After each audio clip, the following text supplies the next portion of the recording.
અમેરિકામાં હમણાં bill pass થયું અને સિગરેટના પેકેટ ઉપર એવો કોઈ લખવું પડશે અમેરિકન કંપની છે કે cigarette smoking can kill you, is not injurious to health. એટલાથી હવે પતતું નથી એટલે કિલ શબ્દ વાપરવો પડશે.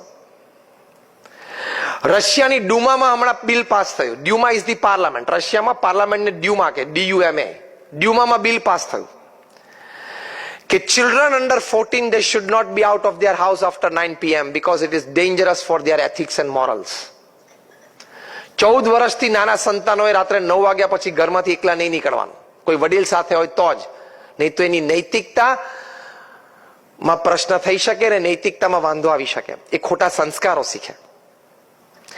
ફ્રાન્સની ગવર્મેન્ટે હમણાં બિલ પાસ કર્યું કે after 6 you have the right to reject your work.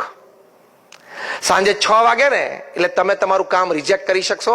તમારા CEO કે MD નો પણ મેલ આવે અને મેલમાં ઉપર ટાઈમ હોય 6:01 તો તમે મેલનો જવાબ ન આપો તો તમને કોન્સ્ટિટ્યુશનલ અધિકાર છે. It's a constitutional right to reject work after 6. Tension ઓછું કરવા માટે, સ્ટ્રેસ ઓછો કરવા માટે, ડાયાબિટીસ, શુગરના પ્રોબ્લેમ્સ બધા ઓછા કરવા માટે, ફેમિલી લાઈફ જીવી શકે એની માટે, ફેમિલી ડિસ્પ્યુટ્સ ઓછા કરવા માટે આ પ્રેક્ટિકલ, કોન્ક્રીટ, રિયલ સ્ટેપ છે. ન્યુઝીલેન્ડની ગવર્મેન્ટ અત્યારે વિચારે છે કદાચ નેક્સ્ટ મંથ એ લોકો બિલ મૂકશે. પહેલી વાર એ પ્રયોગ છે. હવે પ્રયોગ કેટલો સફળ જાય એ લોકો હજી સમજે છે. પ્રયોગ ઉપર છે 4-day વીક ફેમિલી લાઈફ માટે. વિચારે છે બધા આ બધી વસ્તુ. આ બધું વિચારીને કંઈક અમલમાં મૂકીએ તો વિઝન ઓફ લાઈફ. બાકી ધડ દઈને 80 વર્ષ પૂરા થઈ જાય અને પછી કે પતી ગયું તો પતી જ જાય ને, તો પતવાનું જ છે. આ તો મેં તમને રિયલ કોન્ક્રીટ ગવર્મેન્ટ ડિસિઝન્સ ની વાત કરી છે. કોન્સ્ટિટ્યુશનલ રાઇટ્સ આપવાના છે સિટીઝન્સ ને. આ બધી આ વાત હકીકત છે. એટલે 8+8+8 ની વાત સાચી તો વિઝન ઓફ લાઈફ. અને છેલ્લી વાત એ કરવાની, the fourth part, as I said, you must be a staunch devotee of God as well. ભગવાનમાં પણ પૂર્ણ શ્રદ્ધા રાખવાની, ભગવાન પ્રત્યેની પણ ભક્તિ રાખવાની. Just because I am a sadhu I am talking to you, it's not that. National international સેમિનાર્સમાં 50,000 થી પણ વધારે રિસર્ચ પેપર્સ પ્રેઝન્ટ થયા છે by man of science, by man of philosophy નહીં. ભગવતધારી કે શ્વેતાંબરધારીએ પ્રેઝન્ટ કર્યું નથી. બાય મેન ઓફ સાયન્સ કે પ્રાર્થનાથી, મેડિટેશનથી, નામ સ્મરણથી, મંદિરે જવાથી, ભગવાનના દર્શન કરવાથી શારીરિક, માનસિક ને આંતરિક કેટલો લાભ થાય છે ને, એ બધી મોટી મોટી યુનિવર્સિટીઝમાં રિસર્ચ થયેલી છે. એટલે હવે તો આ વાતને કોઈ ડિનાય કરી શકે એમ નથી. વિઝન ઓફ લાઈફમાં છેલ્લી વાત આવે છે ભગવાન પ્રત્યેની પૂર્ણ શ્રદ્ધા અને ભક્તિ. આ વખતનું નોબેલ પ્રાઇઝ મેડિસિન માટે જેમને મળ્યું, 3 જણાને મળ્યું, જાપાનીઝ ડોક્ટર્સને. એ નોબેલ પ્રાઇઝ શેની માટે મળ્યું એ લોકોને? કેન્સરના ક્યોર માટે એમને એક નવી થેરાપી શરૂ કરી. એક્સપેરિમેન્ટેડ, પ્રૂવડ. અત્યાર સુધી આપણે રેડિયોથેરાપી કે કીમોથેરાપી વોટએવર, ધીસ ઇઝ ઓટોથેરાપી. એમાં તમારે ઉપવાસ ચાલુ કરવાના. એ લોકોએ સાયન્ટિફિકલી પ્રૂવ કર્યું કે hungry body eats up damage and cancer cells. કે ભૂખ્યું શરીર હોય ને એ પહેલા શું ખાઈ જાય? તમારી ડેમેજ સેલ્સ હોય, કોષો, અને કેન્સરસ સેલ હોય એ બધી એ ખાઈ જાય છે અને પેટના એસિડમાં એ બધું પચી જાય છે. અને પછી એ ઉપવાસથી એમણે પ્રૂવ કર્યું કે જે આપણે WBC હોય, વ્હાઇટ બ્લડ કોર્પસલ્સ હોય, જે આપણી બોડીની આર્મી કહેવાય, જે રોગ સામે લડે, આપણી ઇમ્યુન સિસ્ટમ, રોગ પ્રતિકારક શક્તિ, દેટ ઇઝ WBC. તો એ વ્હાઇટ બ્લડ કોર્પસલ્સની T સેલ્સ હોય છે જે એનું મુખ્ય સૈન્ય છે. એમણે કહ્યું કે આ ઉપવાસ તમે જો નિયમિત કરો, 15 દિવસે એક વખત નિર્જલ ઉપવાસ કરો, પાણીનું ટીપું પણ નહીં પીવાનું આખો દિવસ, તો આ T સેલ્સનો પાવર એટલો બધો વધે છે કે એક T સેલ 1,000 કેન્સર સેલને મારી નાખે એટલી તાકાત એમાં આવે છે અને મારે છે. પણ આપણી ખાવાની ખોટી આદતો, રાત્રે ને 11:30 વાગે બર્ગર જોઈએ ને પેપ્સી જોઈએ, પતી ગયું T સેલ્સ. આપણી ખાવાની ખોટી આદતો, ઉઠવા બેસવાની ખોટી આદતો, રહેણી કહેણીની ખોટી આદતો, હરવા ફરવાની વર્તનની ખોટી આદતો, એના લીધે આ સાયન્ટિસ્ટે કીધું કે T સેલ્સનો પાવર દબાઈ જાય છે. બાકી કેન્સર થાય છે એનું. એટલો પાવર ભગવાને મૂકેલો જ છે અંદર. હવે આ વાત આ વર્ષે નોબેલ પ્રાઇઝ ફોર મેડિસિન જે વૈજ્ઞાનિકોને મળ્યું એ લોકો આ વાત સાબિત કરી. તો આપણા ઋષિ મુનિઓની વાત ઉપવાસની 15 દિવસે 11 કરવાની વાત સાચી કે ખોટી? આ મેં તમને એક વાત કરી, આવી મારી પાસે 500 વાતો સાયન્ટિફિકલી પ્રૂવડ વાતો છે, 500 plus. Out of 50,000 I have 500 પેપર્સની કોપીઝ મારી પાસે છે. હમણાં University of Pennsylvania, University of Philadelphia, એના 2 ડોક્ટર્સ, ડોક્ટર H.G. કોઈંગ અને ડોક્ટર એન્ડ્રુ ન્યુબર્ગ, હું આ બધું નામ સાથે બોલું છું, તમે ગૂગલ ઉપર જોઈ શકો છો. એ લોકોએ પ્રયોગ કર્યો કે ભગવાનના નામ સ્મરણથી લાભ શું થાય. લોકો કે મને લાભ થયો એમ નહીં, let us go scientific, absolute scientific. એ લોકોએ આખા અમેરિકામાંથી 4,000 વ્યક્તિઓને ભેગા કર્યા. એ 4,000 વ્યક્તિઓના 4 ગ્રુપ પાડ્યા 1,000 એમાં પહેલું એજ ગ્રુપ હતું 4 થી 12 બાળકો, બીજું એજ ગ્રુપ હતું 12 વર્ષથી 22 વર્ષના એટલે તરુણો યુવાનો, ત્રીજું એજ ગ્રુપ હતું 22 થી 60 એટલે બૌદ્ધ વર્કિંગ ક્લાસ જે આપણે બૌદ્ધ અહીંયા બેઠા છીએ, અને ચોથું age group was 60 to 80 retired and old age people.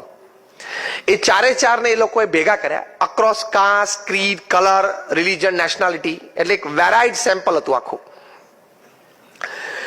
Special સાયકોન્યુરો softwares થી એ લોકોના માઇન્ડ મેપિંગ થયા અને MRIs તૈયાર થયા. એટલે એબ્સોલ્યુટ સાયન્ટિફિક એક્સપેરિમેન્ટ કે એમના અમુક પ્રમાણે એ લોકો વિચાર કરે ત્યારે એમના હાર્મોન્સના સિક્રિશન શું હોય, એમના મનના ભાવો પ્રમાણે એના સિક્રિશન શું હોય છે, એનાથી એના શરીરને મનસ ઉપર અસર શું થાય છે. એટલે હાર્મોન સિક્રિશન વિચારો અને ભાવો પ્રમાણે આ સાયકોન્યુરો સોફ્ટવેર્સમાં ચેક થયા. પછી એ લોકોને કહ્યું તમે જે પણ ભગવાનમાં માનતા હોય ભગવાનની મૂર્તિને ધારીને તમે નામ સ્મરણ કરો. ભારતીય પદ્ધતિ પ્રમાણે પલાઠી વાળીને જમીન ઉપર બેસાડ્યા, કારણ કે ભગવાનના નામ સ્મરણ માટે આદર્શ પદ્ધતિ છે, એ આદર્શ પદ્ધતિ છે. આપણે પશ્ચિમ જેવું નથી, ઉભો ઉભો ખાઈને ઉભો ઉભો નાય, આવે ત્યારે હાય ને જાય ત્યારે બાય. ઉભો ઉભો ખાઈને ઉભો ઉભો જ નાય. આપણે અમુક ઋષિ મુનિઓ આપણને બહુ સારા સંસ્કારો શીખવાડ્યા છે. એટલે આ એક્સપેરિમેન્ટ થયો, 5-7 વખત રિપીટ કર્યો, પછી કીધું go back to your homes, તમે 8 અઠવાડિયા સુધી રોજ આ 12 મિનિટનો પ્રયોગ કરજો. 8 અઠવાડિયા સુધી બધા ફેથફુલી કર્યો, કારણ કે they are part of the experiment. 8 અઠવાડિયાના પ્રયોગ પછી બધાને પાછા બોલાવ્યા, પાછા 2-3 વખત પ્રયોગ કર્યો. સાયકોન્યુરો સોફ્ટવેર વર્ઝન 2.0 થી એ લોકોના ફરી વખત માઇન્ડ મેપિંગ થયા, ફરી વખત MRIs થયા. એમાં જે કન્ક્લુઝન રિપોર્ટ આવ્યા, you can read it on there websites. પહેલો રિપોર્ટ આવ્યો કે જે 4 થી 12 વર્ષના બાળકો હતા એ લોકોએ નિત્ય 12 મિનિટ ભગવાનનું નામ સ્મરણ કર્યું ઇન અ મેડિટેશન પોસ્ચર, એ લોકોને 15 થી 23% એ લોકોના મેમરી પાવરમાં વધારો થયો. આ લાભ છે કે નહીં? જે 12 થી 22 વર્ષના તરુણો યુવાનો હતા એ લોકોને around 15% increase in their will power and confidence.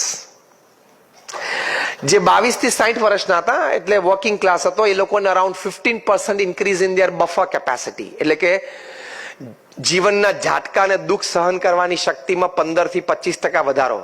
કારણ કે જીવનમાં જેટલા આવવાના હોય ને એ બધા આ ઉંમરમાં જ આવી જાય, 22 થી 60માં જે ઝાટકા આવવાના હોય. અને જે 60 થી 80 વર્ષના હતા રિટાયર્ડ અને ઓલ્ડ એજ પીપલ, એ લોકોને about 23% increase in their strength of immune system. રોગ પ્રતિકારક શક્તિમાં લગભગ 23% વધારો આવ્યો. 80 વર્ષની ઉંમરે તમારી રોગ પ્રતિકારક શક્તિમાં 23% વધારો આવે એ તમારી માટે મોટામાં મોટી વેલ્થ છે ને એ સમયે. કે હોસ્પિટલ ઓછું જવાનું થાય, દવા ઓછી લેવાની થાય, એટલે તમે સુખી અને તમારો દીકરો સુખી, દીકરાની વહુ તો એનથી સુખી. તમારું કારણ કે ટિફિન એને મોકલવાનું, દવાનું ધ્યાન એને રાખવાનું, એટલે એ તો વધારે સુખી. કે તમે ગરડા ગઢપણે નામ સ્મરણ કરો ને એમાં ઘરમાં ઘણા બધા સુખી છે, ફિઝિકલી, મેન્ટલી, ઇમોશનલી, બધી રીતે. તો this experiment proved કે by chanting the holy name your memory power increases, your will power and confidence increases, your buffer capacity increases, your strength of immune system increases. આ 5 લાભ થતા હોય ને તોય આપણી માટે પૃથ્વી ઉપર સ્વર્ગ જ છે. આ પ્રૂવ થયું એક્સપેરિમેન્ટલી. આવી 1000 વાતો છે. હમણાં ઓક્સફર્ડ યુનિવર્સિટીએ કહ્યું, એ લોકોએ સંશોધન કર્યું કે ઓસ્ટિયોપોરોસિસ જે થાય છે ને, જે રોગમાં આપણા હાડકા બ્રિટલ થઈ જાય, કોઈ ડોક્ટર બેઠા હશે એમને ખબર હશે. ઓસ્ટિયોપોરોસિસ એટલે આપણા હાડકા જરા નબળા પડી જાય અને બ્રિટલ થઈ જાય અને તૂટી જાય વહેલા. એ ઓસ્ટિયોપોરોસિસ ન થાય એની માટે આપણે શું ઉપાય? 8 વર્ષ રિસર્ચ ચાલી અને ઇંગ્લેન્ડમાં જે ઓક્સફર્ડ યુનિવર્સિટી છે એ લોકોએ હમણાં સંશોધન પત્ર બહાર પાડ્યું, એની કોપી પણ મારી પાસે છે, કે ભારતીય રીત પ્રમાણે જ્યારે આપણે મંદિરે જઈએ ત્યારે આપણે ભગવાનને સાષ્ટાંગ દંડવત પ્રણામ કરીએ છીએ ને. આપણે 3 રીત છે. વડીલોનો ચરણ સ્પર્શ પણ કરીએ, કોક વખત પંચાંગ પ્રણામ પણ કરીએ અને પંચાંગ પ્રણામથી આગળ સાષ્ટાંગ દંડવત પ્રણામ પણ છે ને.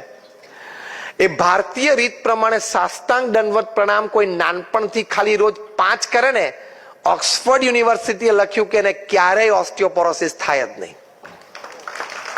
એના હાડકા હંમેશા સ્ટ્રોંગ રહે, કારણ કે બધા હાડકાને એમાંથી એનર્જી મળે છે. તો આપણા મહાન સંતોએ, ઋષિ મુનિ આ બધી પરંપરા ગોઠવી છે, સાચી છે. તું કે ના સાચી નથી એટલે કાં તો તને આ વાતનું જ્ઞાન નથી અને કાં તો અહમ છે અને કાં તો તારે સ્વીકારવું નથી, કારણ કે સ્વીકાર પાછું કંઈક કરવું પડે. એટલે ભગવાન વિશે કે ભગવાન સંબંધી કોઈ ક્રિયા વિશે કોઈ સંશય કરવો જ નહીં. More than 50% of it is scientifically proved અને rest 50% will get proved. વાત સાચી છે.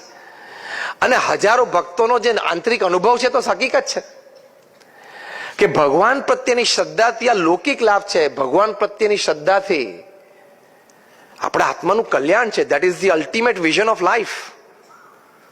આપણા મહાન ઋષિ મુનિઓ લખ્યું છે કે આપણને 84 લાખ જાતનું તંત્ર છે. દરેક યોનિમાંથી આપણે પસાર થયા છીએ. આપણે કૂતરા, ગધેડા, બિલા બધામાંથી પસાર થયા છીએ. એવું આપણા મહાન ઋષિ મુનિ આપણે શાસ્ત્રમાં લખેલું છે. 84 લાખ જાતના અવતાર પછી આપણને મનુષ્ય દેહ મળ્યો.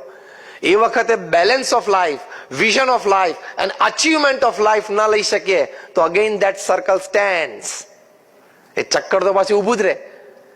એટલે અલ્ટિમેટ વિઝન ઓફ લાઈફ. હવે હું વિઝન ઓફ લાઈફ ની આગળ એક શબ્દ ઉમેરું છું, adjective to it. Ultimate vision of life is આપણે ભગવાન સુધી પહોંચી શકીએ, આપણા આત્માનું કલ્યાણ થાય, આપણો છેલ્લો જન્મ થાય. એ આધ્યાત્મિક જ્ઞાન છે. આ વાત કદાચ તમને ઓછી મનાય, ઓછી સમજાય, પણ આ વાતમાં શ્રદ્ધા અને વિશ્વાસ રાખજો, કારણ કે જે મહાન વાતો અત્યાર સુધી આપણે મહાન ઋષિ મુનિઓ કથિત સાંભળી, એમણે જ આ બધી વાતો કરેલી છે. It is a fact, it is a real fact. માટે આ વિઝન ઓફ લાઈફ છે.